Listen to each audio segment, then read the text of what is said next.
frecuencia cardíaca, presión arterial sistólica, presión arterial diastólica, la presión del pulso, el pulso paradójico, presión arterial media, el índice de shock, sistema respiratorio, la parte abdominal, la parte renal y el metabolismo, ¿ya?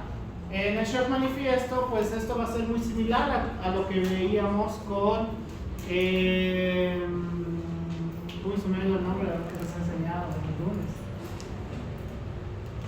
Shock, no es shock inicial, shock temprano, bien. En el shock temprano, ¿cuál era la característica del shock temprano? Número uno, a través del sistema nervioso central, ¿qué pasaría en un shock temprano? No está mal. Puede haber delirio agudo, inquietud, desorientación, confusión, y ya cuando estemos en datos de shock tardío, coma o pérdida de la conciencia directamente, ¿ya? Entonces, dentro del sistema nervioso central puede darnos una alteración de la respiración que va a ser la respiración de Cheyne-Stokes. Esto ya lo habíamos visto. ¿Cómo era la respiración de Cheyne-Stokes? No es necesario que la haga, sino que me diga. Cheyne-Stokes. ¿Qué? Bien, primero, bradipnea, taquipnea, periodos de apnea. Bradipnea, taquipnea, periodos de apnea. Esa es la respiración de Cheyne-Stokes, ¿ya? Entonces, dentro de los datos que vamos a tener a través del sistema nervioso central, la respiración de Cheyne-Stokes va a ser uno de los datos más importantes, sobre todo cuando empiezan las alteraciones del sistema nervioso central, sea delirio, confusión, etcétera, etcétera. Dentro de mi experiencia, eso sí les digo como colegas, cuando ya vean la respiración de Cheyne-Stokes, asústense por favor, realmente hagan mucha atención a ese paciente, porque es una de las indicaciones en las cuales el paciente ya va camino hacia San Pedro y lo están perdiendo totalmente. Estén muy atentos porque le queda muy poco tiempo a ese paciente si no hacen algo. La temperatura, vamos a tener un aumento de la temperatura, principalmente hipertermia. Ya a partir de la hipertermia, pues vamos a ver diferentes alteraciones. ¿Cuál era el problema de la fiebre relacionada con la parte de la oxigenación? O sea, el incremento de la temperatura. Les he dicho un montón de veces. Son dos palabras. Son dos palabras. Un montón de veces, desde la primera clase o segunda clase. No, dos palabras, es una palabra entera.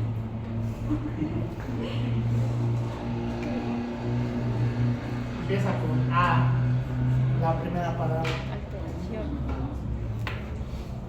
Dijo dos palabras. Las dos palabras. Alteración de empiezan agua. con Alteración de la respiración. A. Las dos palabras empiezan con A. Alteración Que igual les he enseñado. alveolar. Se veía muy fácil, ¿no? ATP. ATP anaerobio. ¿Y cuál es el problema del ATP anaerobio? Esta Disminución de la perfusión como tal, ¿ya? Entonces, aquí ya hace lo peligroso para el shock también. Si se están dando cuenta, todas las alteraciones que vamos a presentar, pues nos están dando las alertas para saber que es un shock manifiesto. Dentro de la piel vamos a tener frialdad, sobre todo en las regiones periféricas. ¿Por qué? Va a estar frío.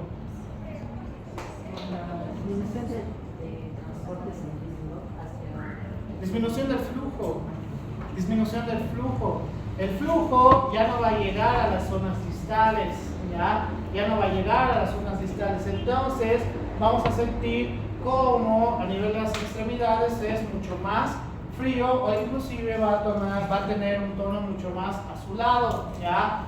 Por el cual todo esto es sumamente importante. ¿Por qué? Porque asociado a que hay una disminución de la oxigenación, no saturación, una disminución de la oxigenación, pues vamos a presentar palidez, cianosis, sudoración y disminución del llenado capilar. Cuando ya tenemos estos cuatro, tenemos que tener mucho cuidado porque estamos ante un shock manifiesto a través de la piel, un shock manifiesto, sobre todo si tenemos cianosis central, estamos totalmente arruinados. ¿Por qué? Porque no hay ¿Qué has hecho, Inés?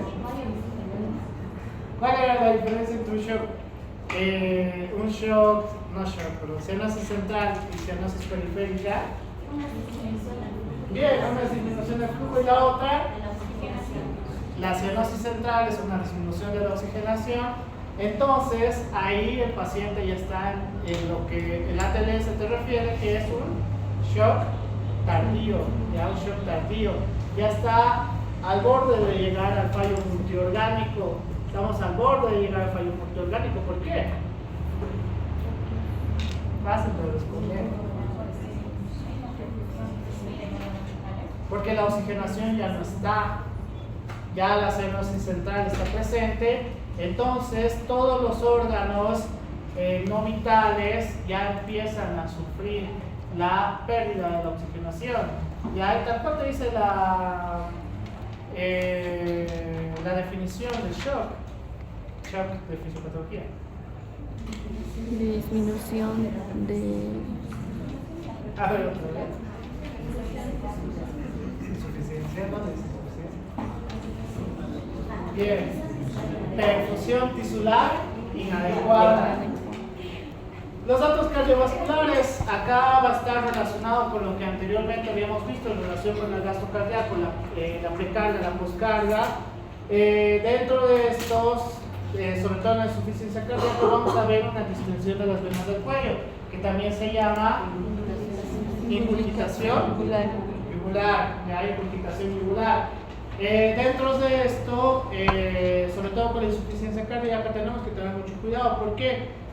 Porque ya estamos cerca de la cianosis o manifestación de una cianosis central, porque poco a poco está disminuyendo la oxigenación. Ya no el flujo ya no es el problema. En el anterior les he enseñado eso, pensé que tenía que hablar de nuevo. La frecuencia cardíaca depende de qué. Depende de qué. Cuando hablamos de un shock temprano, ¿cómo está la frecuencia cardíaca? Bien elevado. Y cuando hablamos de un shock tardío, ¿por qué? Es hecho el por qué.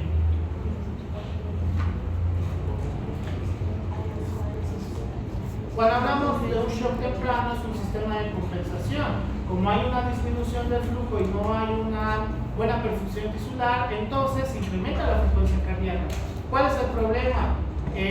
Para la frecuencia cardíaca también vamos a necesitar oxigenación a nivel del corazón, ¿verdad? Si ya empieza a haber una disminución de la oxigenación, entonces el sistema de compensación falla. Y si falla el sistema de compensación, va a empezar a tener bradicardia. Si tiene bradicardia, estamos arruinados, está en un shock tardío. Entonces, en un shock tardío actuamos así o se nos va el paciente. Eso no les he dicho. Cuando ya es un shock tardío, ¿qué deberíamos hacer? Si ya hemos identificado que es un shock tardío.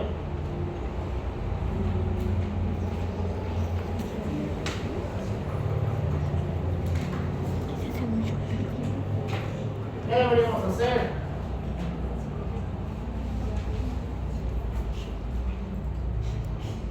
¿Qué deberíamos hacer? No lo que les he dicho el anterior, por si acaso. Si hacen lo que les he dicho el anterior en un shock tardío, se va a morir ese paciente. Se va a morir. ¿Qué vamos a hacer? Esto que les quede grabado bien, porque lastimosamente yo tuve que ver cómo un colega quería salvar a un paciente con shock tardío en la emergencia. ¿Ya? El shock tardío sí o sí tiene que ser para terapia intensiva. ¿Por qué? Porque ahí hay ventilador, hay fármacos que podemos utilizar y colocar un catéter venoso central. Hay un montón de cosas que se puede hacer para hacer un sistema de compensación. En la emergencia no. ¿A cuántos de ustedes creen que les van a enseñar cómo se coloca el catéter venoso central? Enseñar. catéter venoso central, que entre por aquí y vaya hacia el corazón. A mí me han enseñado en el internado y ya lo tuve que aplicar cuando era doc, porque he trabajado en diálisis y había un paciente que tenía su catéter venoso central y pues como tenía alteración por no haber hecho diálisis se lo quitó, o lo colocábamos o fallecía el paciente. Así que tuvimos que, junto con la nefróloga, desde un celular me dijo qué tengo que hacer. Si no hubiera sabido cómo se hacía antes, pues estoy seguro que hubiera perforado algo en el proceso. Eso es lo que quiero que entiendan. Hay procedimientos que lo hacen solamente ciertos especialistas, ¿ya? El de terapia intensiva, el cardiólogo intervencionista, el nefrólogo intervencionista, el cirujano cardiovascular. Ellos sin problemas pueden hacer ese tipo de acciones, ¿ya? A los de medicina, cuando salen médicos cirujanos o médicos generales, como que lo quieran ver, no les van a enseñar ese tipo de procedimientos tan complicados o complejos. ¿Por qué? ¿Por qué? ¿Por qué? ¿Por qué? Porque son acciones que donde estén trabajando difícilmente lo van a hacer, ¿ya? Creo que es mejor enseñarles cómo hacer una reanimación cardiovascular avanzada a que solamente nos enfoquemos en colocar catéter. Ya colocar catéter lo van a hacer muy rara vez, a menos que se vuelvan especialistas en esas áreas, que ya en la especialidad pues les enseñarán cómo se colocan los catéteres, etcétera.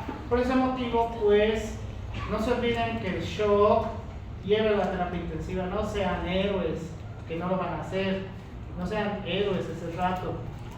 El paciente con shock y sobre todo con shock tardío, sí o sí tenemos que llevar a la terapia intensiva. En el mismo libro de Urban C. de medicina interna te dice, esto es un manejo para terapia intensiva, ya para terapia intensiva, no para la emergencia. De la emergencia, lo único que podemos hacer es colocar oxigenación, intubación, si es que saben de emergencia, catéter venoso central, colocar una vía para líquidos y listo, directamente a terapia intensiva, nada más, ¿ya? No, esto no es Dr. House o algo parecido. La presión arterial, ¿cómo está en un shock temprano? Bien, elevado. ¿Cuánto sería elevado? ¿Quién ha leído la nueva guía europea de la hipertensión arterial 2024? Salió este año, salió hace 2 mesecitos. ¿Qué?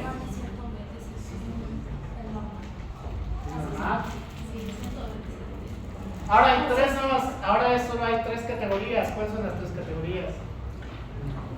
1, normal, ya han dicho ya, normal. Después, elevado.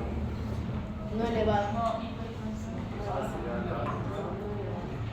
presión arterial elevado. Y de ahí, solo hipertensión, ¿ya? Solo hipertensión, presión arterial elevada, no hipertensión. Entonces, la nueva guía es un poquito mejor. Léanla, por favor, o los voy a obligar. ¿No les dejan una tarea de eso?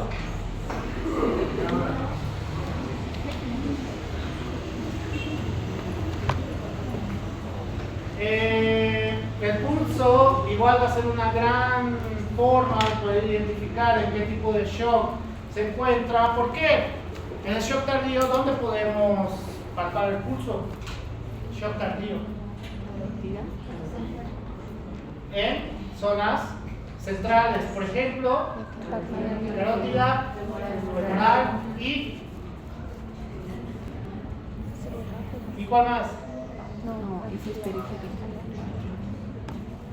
¿Cuál más? Ríos. Dile. Axilar. No, dijo periférico. Axilar, no, muy bajo. El calibre del vaso no es lo suficientemente grande. No, casi siempre. ¿Qué? Técnicamente estás en lo correcto, pero tenemos el mismo problema. El diámetro del vaso no es lo suficientemente grande. No, eso es periférico. ¿Ya? Entonces, el pulso es muy importante para determinar un shock manifiesto. El pulso paradójico va a ser una variación exagerada de la presión arterial sistólica con la respiración, en la cual a cada, esto yo les había enseñado, ¿no? A cada inspiración, ¿qué va a pasar? Va a haber un aumento de la presión arterial de 10 milímetros de mercurio, solamente a la inspiración. A eso vamos a llamar pulso paradójico, ¿ya? Y cuando tenemos pulso paradójico, es una señal de shock manifiesto. Tenemos que tener mucho cuidado con estos pacientes. A mí eso me he acordado hoy día, o bueno, mis colegas me han hecho recuerdo, pulso paradójico me han enseñado cualquier absurdez. Como lo odio a mi ex docente. Presión arterial media. ¿Para qué nos sirve la presión arterial media según la fisiología cardiovascular? ¿Para qué no sirve? No como se saca porque ahí está. ¿Para qué no sirve? No sirve.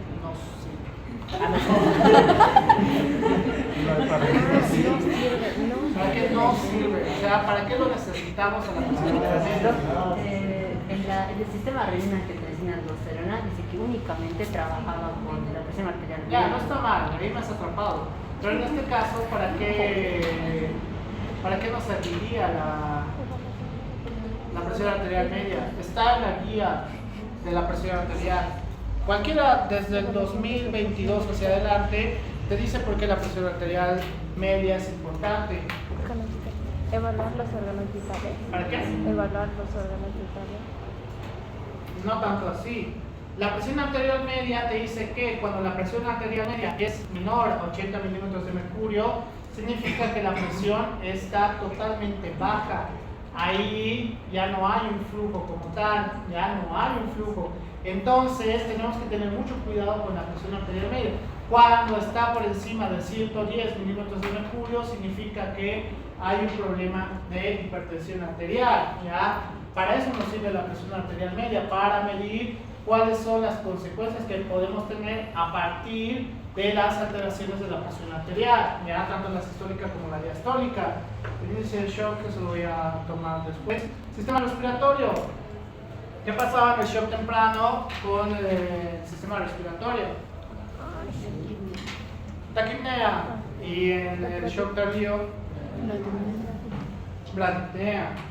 Igual, sistema de compensación, ya es únicamente un sistema de compensación. En la parte abdominal vamos a ver que los estados de flujo bajo van a causar dolor abdominal. ¿Por qué? Esto ya lo habíamos llevado. Era dolor visceral. ¿Por qué? La disminución del flujo causaría un dolor visceral. Qué bien encontrar una relación. ¿Por qué?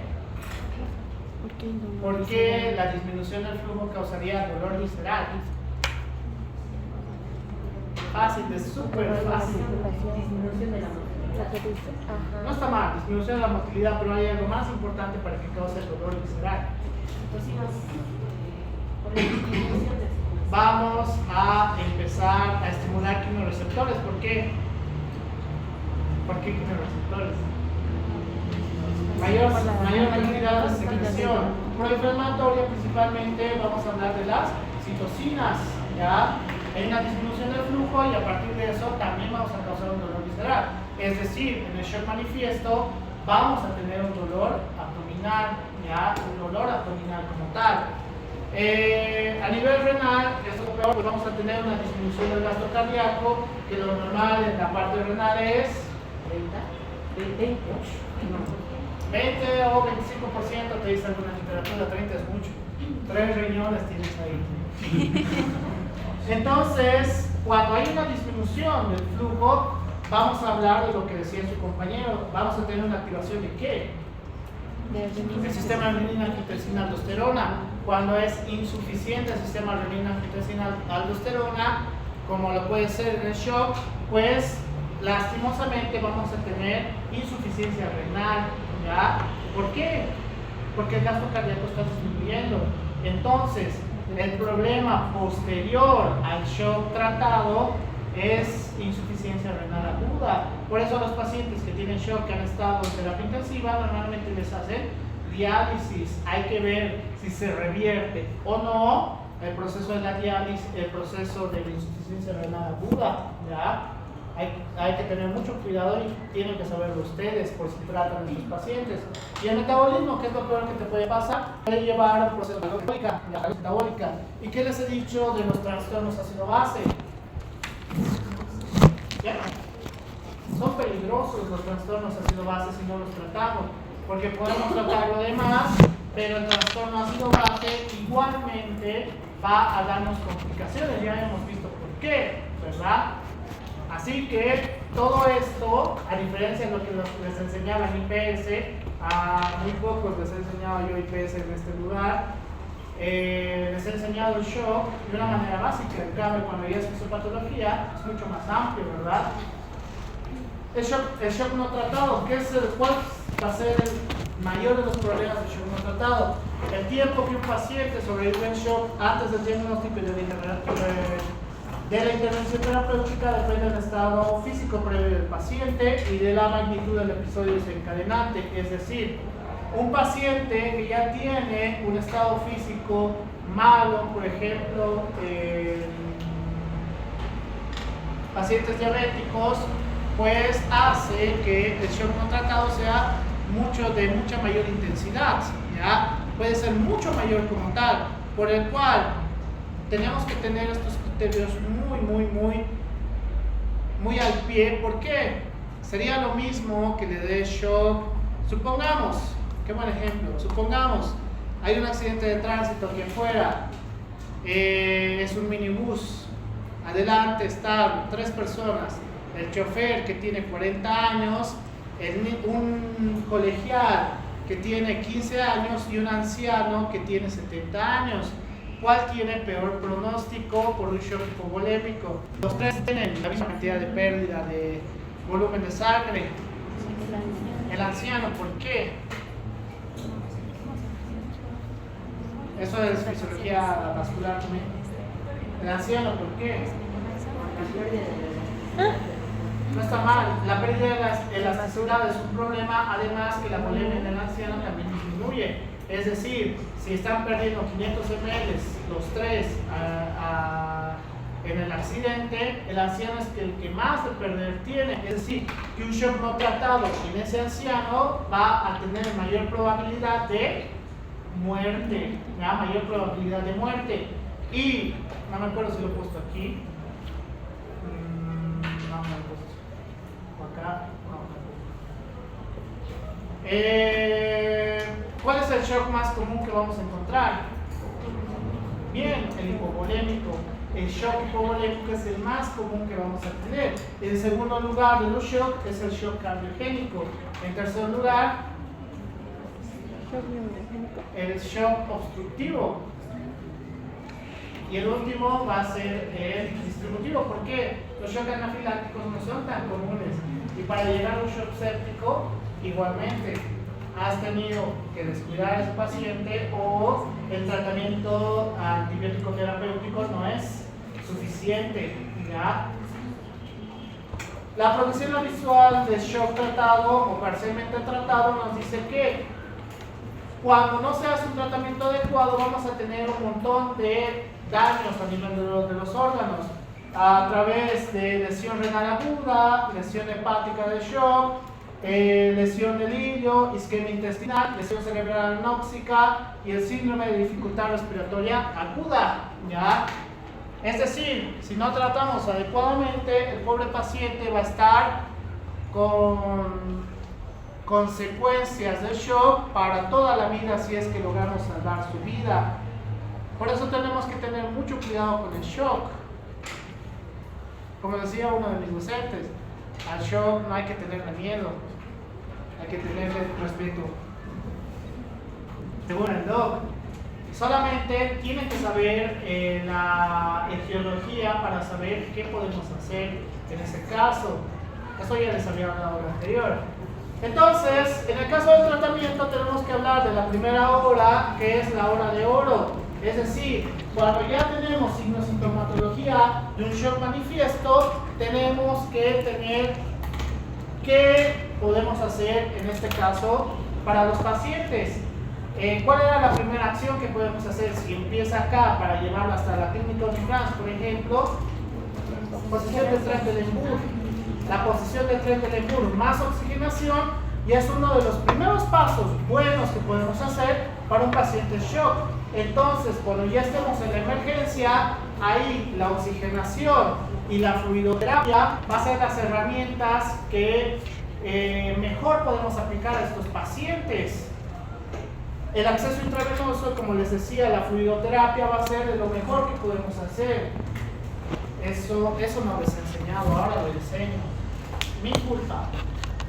Pero por este motivo tenemos que saber cuáles son las características de todas las soluciones que tenemos. Por ejemplo, solución fisiológica, solución Ringer-lactato, solución Ringer normal, solución dextrosa, de todos los porcentajes que tenemos, su solución hiperglucosada, ¿qué más? ¿Qué?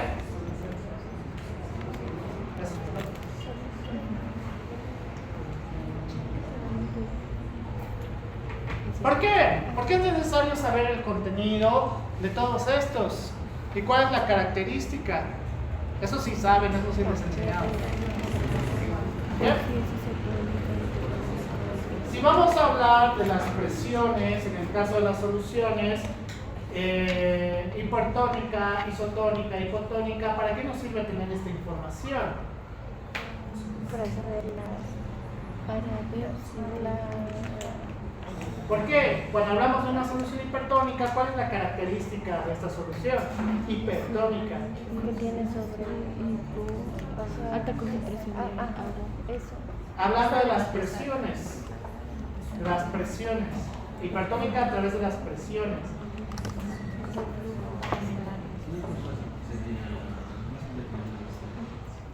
Va por ahí. ¿Qué? Va a ir de mucha mayor facilidad de la parte intracelular hacia la parte extracelular. Una solución isotónica tiene la misma igualdad de presiones, lleva tanto de la parte intracelular hacia la parte extracelular, y mientras que la hipotónica lleva líquido de extracelular.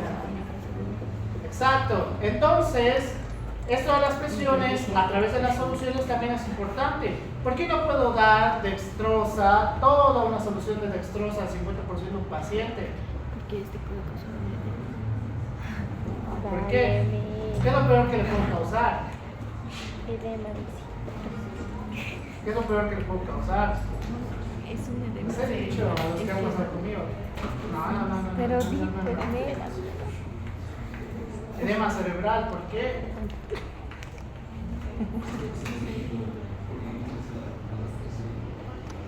Por la definición a través de los flujos que vamos a tener. Por eso es importante tener el conocimiento de los líquidos por vía intravenosa, porque no va a ser lo mismo un paciente con shock séptico, no va a ser lo mismo un paciente con shock hipovolémico, un paciente con shock cardiogénico, etcétera, etcétera. Si bien todos van a tener una disminución del flujo, eso va a causar una disminución de la perfusión tisular inadecuada, pues los líquidos por vía intravenosa van a ser sumamente importantes. Entonces, al paciente con shock, ¿qué tenemos que hacer? Colocar una vía antes de qué? Antes de que las vías colapsen. Si las vías colapsan, ¿cuál es nuestra última oportunidad? Colocación de catéter venoso central. ¿Y cuántos de ustedes saben colocar catéter venoso central? Levanten la mano. La verdad estoy muy orgulloso porque varios de mis colegas no saben colocar, y yo me dedico ahora a medicina del deporte. Que más bien nunca más tengo que hacer esas cosas. Me acuerdo de esto. Dentro del libro de medicina interna de Human Ceci nos dice que la ecografía puede ser una de las herramientas más importantes que podemos tener para ver la lesión que ocurre, ya sea a través del shock hipovolémico, a través del shock cardiogénico, el shock obstructivo o el shock distributivo. Es decir, podemos ver a nivel cardíaco o a nivel vascular, como a través del ventrículo izquierdo, del ventrículo derecho o de la vena cava inferior, gracias. A través de la vena cava inferior, como hay alteraciones. Pero hay un gran problema. ¿Cuál sería el gran problema en el caso de la ecografía? Tiene muchos problemas. ¿Qué? ¿Qué? ¿Qué?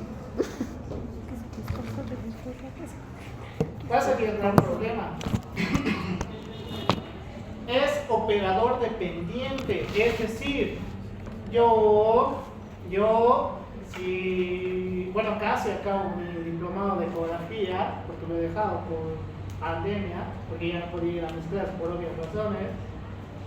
Si yo le hago una ecografía, ecocardiografía al paciente, ¿creen que voy a poder ver todo lo que ve como un cardiólogo con especialidad en ecocardiografía?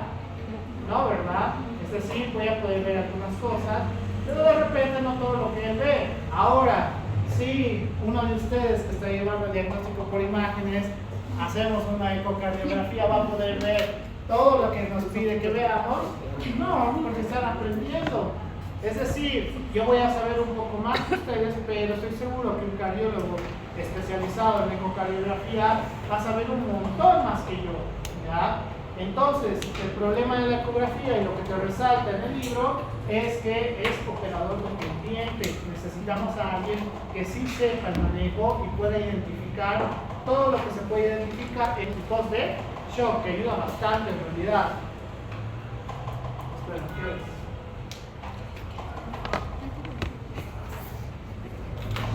La voy a dejar hasta aquí. Preguntas, dudas. Porque mañana tengo Papapalusa. Están invitados los que puedan ir. Tenemos que venir a eso. ¿Es mañana? ¿A qué hora es, doctor? ¿A qué hora empieza? Va a ser desde la 1:30 hasta las 5:30 de la tarde. No vas a donar sangre. No quiero ir.